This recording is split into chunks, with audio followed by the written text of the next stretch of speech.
Hey guys, welcome back to my channel, The Fallen Pages. Today's book is Picatrix, a medieval treatise on astral magic. It's translated with an introduction by Dan Attrell and David Porreca. I do not have a physical copy of this book, but I do have a PDF version of it, which I will also put it in the link below in the comment or description anywhere. So let us just talk about the introduction of the book, that what this book is about, and etc.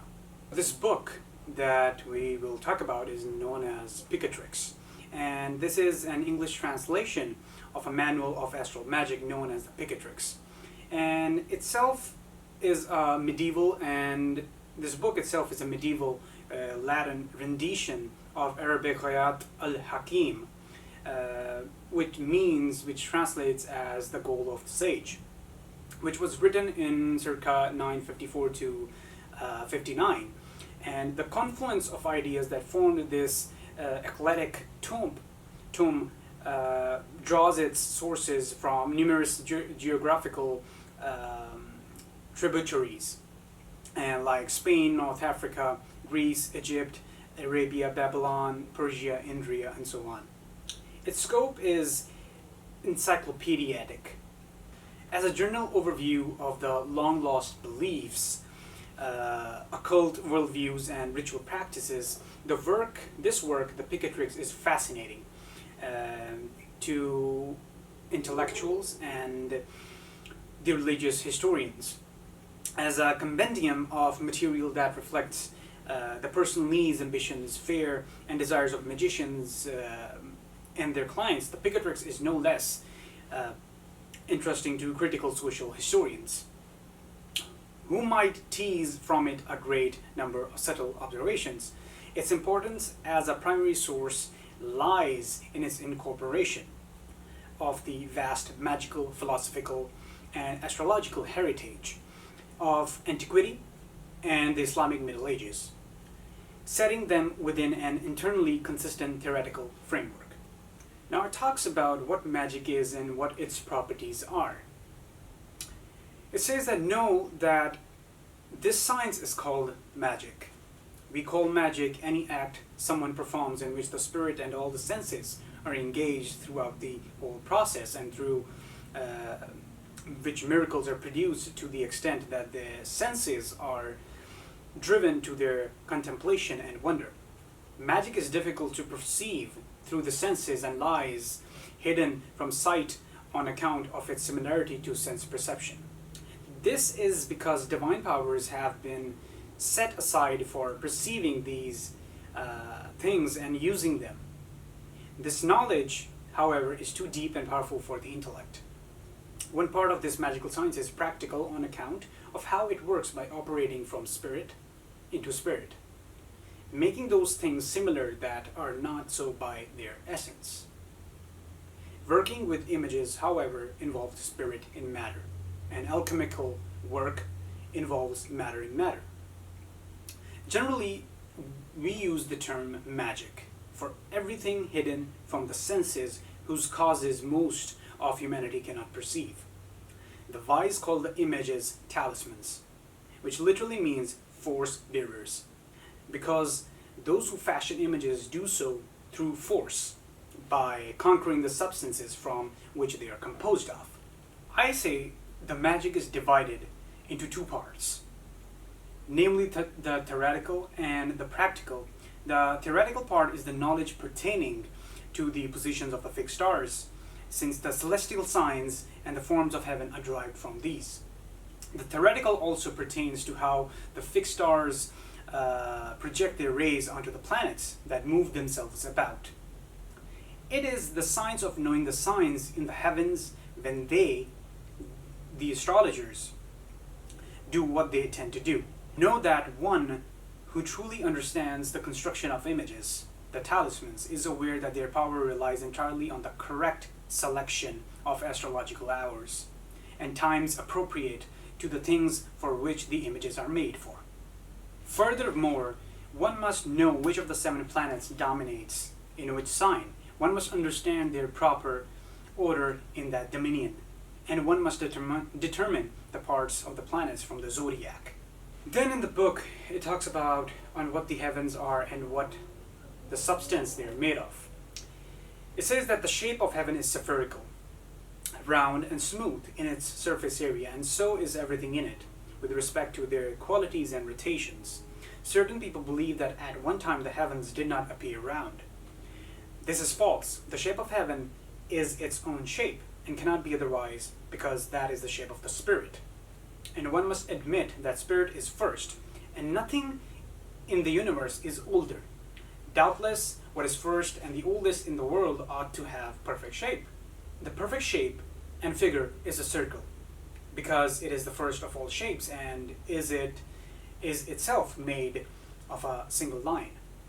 None of the generation and corruption in the matter that constitutes this world can occur in the heavens. On the contrary, no part of the heavens can have its essence undergo the generation and corruption of here on earth. And all this is because of heaven's power and superiority. So it also makes the claim that among all intelligent beings, the human soul or intellect seems to be the lowest, whose combined action is also required. It, however, acts alone and collectively with a firm and total concentration, diligence, and utmost concern. In our parlance, this is called faith. In matter of craft, if the craftsman does not make his product with diligence, concern, and total concentration, he will seldom bring about and complete his task skillfully. So it talks about on general theories and the arrangement of heavens for fashioning images. It also talks about the lunar mansions and the specific time and the orbits of the zodiac and how they're connected to the lunar mansions and all. So I'm just going to talk about the first of the mansion of the moon is that the first mansion of the moon is called al-Nath. It begins from the first minute of Aries and ends in the position of the 12th degree, 51st minute and 26th second of the same sign. The sages of India would begin journeys and take medicine when the moon was in this mansion. Place this mansion as a foundation of all the images that you intended to make for those going on a journey, so that they may come and go safely. Also, this mansion ought to be placed as a foundation to creating discord and enmity between a man and a woman and between two friends, so that they become enemies, and also to sow discord between two associates. And do this similarly when you wish to cause a slave to flee. So it talks about, just as Shams al-Marif, it talks about the exact time of the zodiacs, the planets, and the moon, when and what specific times some things are need to be done and their ingredients. Now myself, I haven't tried these things, but this is ancient knowledge, so it's good to have knowledge and just to read about it, as this existed. So that's why this is in a book form, and it has been passed on by generations and generations. Let's see what else it has. Now it talks about on examples of cases for discussion and the requirements for making images. When you wish to craft an image for inducing love between two individuals and to give their love and joy the strength of an oak, make images in both of their likeness. Make them in the hour of Jupiter or Venus with the head of the dragon ascending. Let the moon be with Venus or looking toward her with a favorable aspect. Let the lord of the 7th house look upon the lord of the 1st house in a trine of sextile aspect. Afterward, join the images together in an embrace and bury them at the home of one of the two people, that is, at the person's home whom you wish to feel most in love. Whatever you desire shall come about. So these, as I mentioned earlier, that these spells, or whatever you want to call them, this is basic science, and it needs to be done in a specific timed manner. And I have no idea if it works or not, but if you guys try it, do let me know in the comments below. So it makes the claim that humans are similar to animals in all their inherent characteristics, but set apart by the knowledge and expertise. They have 6 motions, they have hard bones, all naturally set in straight lines and moved by the parts beside them. They have fingers and palms set out in the straight lines. They have round heads and a capacity for reason. Humans engage both the sciences and the scriptures, attain mastery, and reject all things animal, while they themselves are not rejected by anything. They laugh, cry, and make sorrowful sounds in lamentations. God's virtue and the knowledge of justice for governing cities dwells within them. Humanity is an image bearing an internal light, since the human body is an image. Humans are both powerful in spirit and well proportioned in shape. They understand which things are beneficial and which are harmful. They work with diligence and skill and are distinguished thereby. They learn subtle disciplines in fine detail, perform miracles, make wondrous images, and preserve all forms of knowledge. From all the other sensible creatures, humanity is distinct. Then it talks about in what degree everything in the world exists, and on many other profundities hidden by sages that we intended to reveal in this book. That's basically the heading of another paragraph, another chapter basically. So it says that everything in this world is connected and organized in accordance with its proper order. The first of all things in this world, and the most excellent, splendid, and complete, is God, the maker, the creator of all. After God, in descending order, is mind or intellect, after mind, spirit, and after spirit, matter. Matter is inert, unalterable, and unchanging from place to place. Next is the sphere of nature, which is called the prime mover of motions. And it is the source of the generation and corruption that besets the world. Next is the sphere of fixed stars, wherein are found the other spheres, according their proper positions, all the way down to the sphere of the moon. Below that is found common matter, namely the prima materia, which is inherent to every material thing in this world, though it is not apparent. After matter are the elements that are part of the common matter.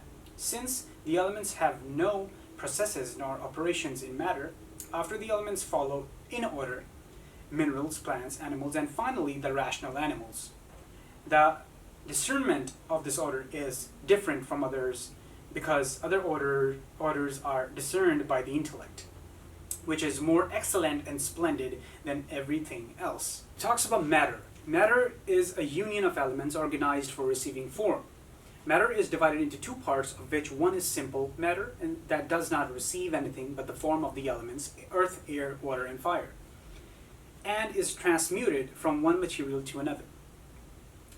The other part is universal matter, disposed to receiving every form composed of simple qualities, heat, cold, dryness, and wetness.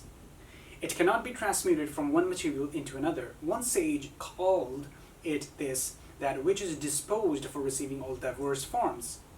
It is also known by a different name, after the part of the nature called the body, where it is governed and perfected in all things.